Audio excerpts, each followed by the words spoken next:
Mikononi mwangu na gazeti Mwananchi.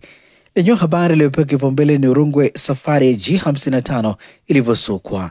Asimulia hatua kwa hatua mazungumzo yalivyofanyika na wahusika wakuu na masharti waliotoa.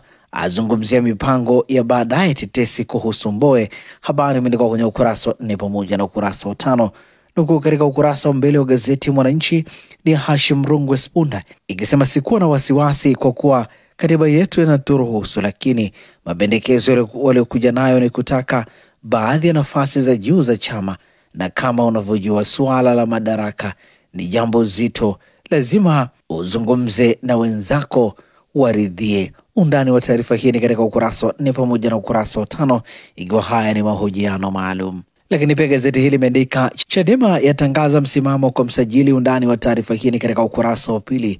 Vikao CCM kuibuka na mrithi wa Dr. Nchimbi, ili ni swali. Undani wa taarifa hii ni katika ukurasa wa 3. Gazeti hili limeandika Dar es Salaam swali kuu miongoni mwa wadau wa siasa. Makada wafuasi wa Chama cha Mapinduzi ni nani atakayeteuliwa kushika nafasi ya katibu mkuu wa chama hicho inayoshikiliwa kwa sasa na Dr. Emmanuel Nchimbi. Mbinu mpya za wizi tishio maeneo ya Kariakoo, habari katika ukurasa wa 6. Lakini pia gazeti Mwananchi katika ukurasa wake mbele limeandika Simba Sports Club ya Fakiume shirikisho, habari katika ukurasa wa 24. Na hivi ndivyo ambavyo limeandika gazeti Mwananchi katika ukurasa wake mbele.